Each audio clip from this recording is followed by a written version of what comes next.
Les amis, on se retrouve aujourd'hui pour un full body. C'est un format d'entraînement qui n'a pas tant de succès que ça. En tout cas, c'est un format d'entraînement que je ne réalisais pas sur mes premières années de musculation. Mais un bon full body, bien organisé, ça peut être redoutable aussi bien pour la prise de muscle que pour la perte de gras. Aujourd'hui, on a une séance aussi bien axée pour les débutants que les confirmés.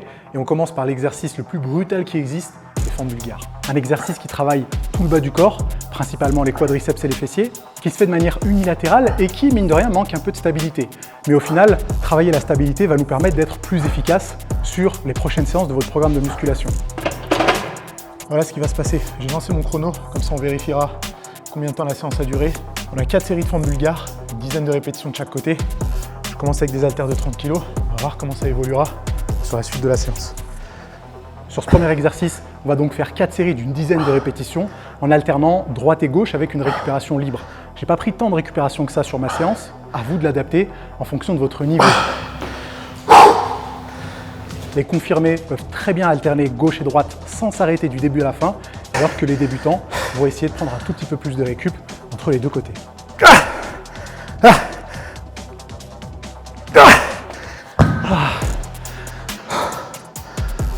Horrible. J'ai un petit conseil pour vous. Si jamais vous ne le connaissiez pas, vous êtes obligé de vous abonner à la chaîne si je vous apprends quelque chose. Lorsque vous faites des fentes bulgares, vous mettez un haltère parallèle avec le reste du corps, le deuxième haltère perpendiculaire. Ça vous permettra d'être plus stable et d'éviter de vous balancer de gauche à droite. Il n'y a pas de focus particulier sur ces fentes bulgares. On les fait aussi bien pour les quadriceps que les fessiers. Donc bas du corps, adaptez votre exécution pour sentir vraiment tout le bas du corps. Au niveau cardio et musculaire, c'est brutal.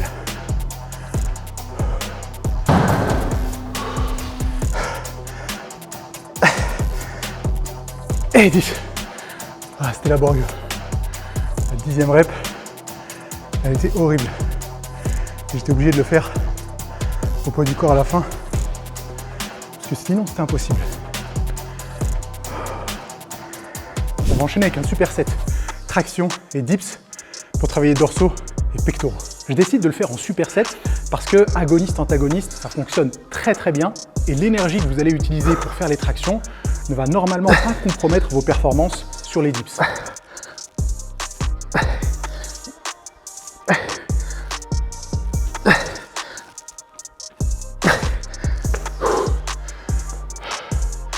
J'aimerais bien pouvoir faire des tractions lestées avec autant de poids que les dips. Malheureusement, c'est impossible.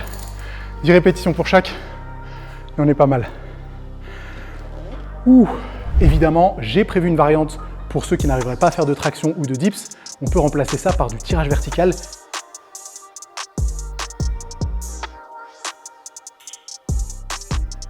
Et du développé légèrement décliné avec des haltères. Je sais que certains d'entre vous maîtrisent parfaitement les tractions et les dips. Dans ce cas-là, vous pouvez ralentir la phase excentrique 2-3 secondes. Moi, je suis allé un peu rapidement parce que sinon, les 10 répétitions ne passaient pas. Pour ces deux exercices, je reste sur une fourchette à peu près de 10 répétitions. C'est pour ça que j'ai décidé de lester mes dips. Encore une fois, assurez-vous d'adapter ça à votre niveau pour éviter d'arriver à l'échec un petit peu trop rapidement. Peut-être que d'enchaîner 2 exercices aussi importants, ça peut être assez difficile niveau cardiovasculaire si vous n'avez pas la condition physique qui va avec. L'année dernière. En cas de problème, réduisez le volume, réduisez le nombre de séries que vous allez faire et n'hésitez pas à prendre un peu plus de récup entre les 2 exercices. Pour ce 3e enchaînement, j'ai beaucoup hésité. Au début, je voulais mettre du développé militaire et des élévations latérales, mais je me suis dit que ce serait dommage de ne pas travailler le deltoïde postérieur et les trapèzes. C'est pour ça que je décide de faire du face pull qui va être hyper intéressant aussi bien pour les trapèzes que pour le deltoïde postérieur et de l'enchaîner avec des élévations latérales dites complètes qui vont me permettre de travailler le deltoïde moyen et le deltoïde antérieur. Donc virtuellement, avec l'enchaînement de ces 2 exercices, on travaille tous les faisceaux des deltoïdes et tous les faisceaux des trapèzes. Le face pull et les élévations latérales, on pourrait les faire debout, mais là je vais essayer d'avoir un peu plus de stabilité parce que la séance est assez difficile comme ça, donc je ne vais pas me rajouter une difficulté supplémentaire. Mais si dans votre salle vous n'avez pas de banc, vous pouvez très bien le faire debout, ça passe aussi. Et vous avez vu que j'ai mis la poulie à hauteur de ma poitrine pour tirer légèrement vers le haut, comme ça j'ai une bonne stimulation sur le trapèze supérieur aussi. En plus, ce qui est génial avec le face pull, c'est que d'une part, vous pouvez modifier la charge de travail en fonction de votre niveau, mais vous pouvez aussi modifier la position de la poulie pour travailler les trapèzes supérieurs comme je l'ai fait, avec une poulie plutôt basse, ou alors les trapèzes inférieurs en montant un tout petit peu le niveau de la poulie.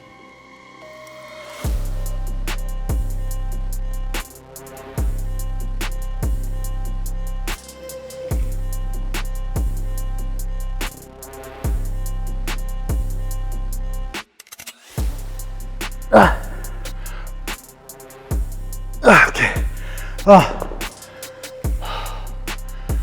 Ouais, j'en peux plus. Il y a quelques années, je ne voyais pas trop l'intérêt de faire un mouvement en amplitude aussi complète, mais en fin de compte, en adaptant un tout petit peu l'exécution, on peut en faire un exo redoutable pour travailler le deltoïde moyen sur les premiers centimètres du mouvement et de finir par le deltoïde antérieur sur la fin du mouvement. On pourrait même envisager d'élever un tout petit peu les épaules pour travailler les trapèzes, mais ça c'est bonus. Dans cette séance, il n'y a pas besoin, grâce au face pull. Ok. Ah.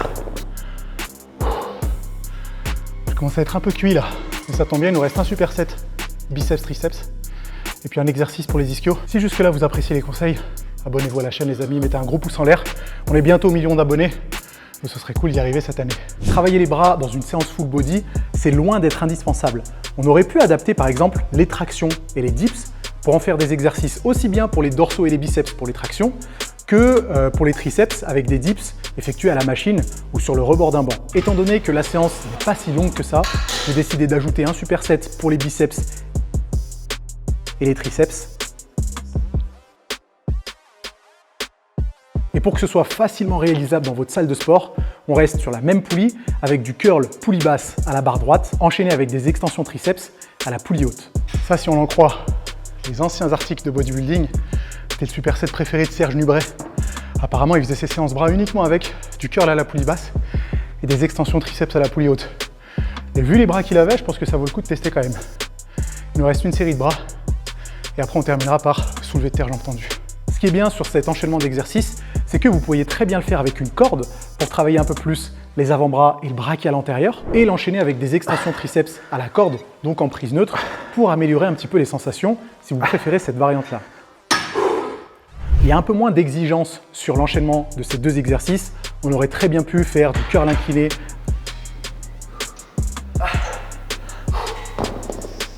avec de la barre au front. Au final, vous pourriez tout à fait choisir l'enchaînement d'exercices qui vous convient le mieux. Personnellement, j'ai eu de super sensations avec ces deux mouvements-là. Je vous conseille quand même de les tester et de me dire ce que vous en pensez dans les commentaires. Bon allez, restons sérieux.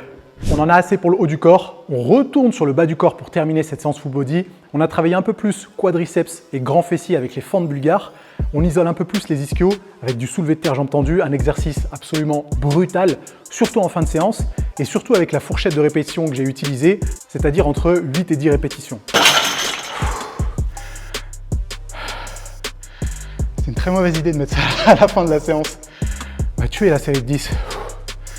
Mais il faut ce qu'il faut. On va faire encore quelques séries pour le soulevé de terre jambes tendues. Et la bonne nouvelle, c'est qu'on en est à 42 minutes de séance.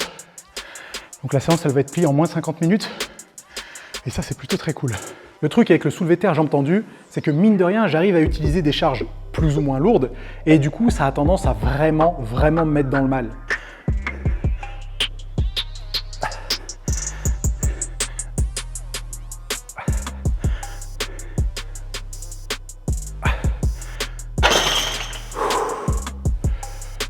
Oh là là. Si vous n'êtes pas très à l'aise avec ce mouvement, vous pouvez très bien le remplacer par des hyper-extensions. Ça travaille plus ou moins de la même façon, mais potentiellement vous aurez moins de chances de compenser avec le bas du dos. Si par contre, même en tant que débutant, vous arrivez à gérer le soulevé de terre jambes tendues, alors je vous recommande de le placer dans votre séance full body.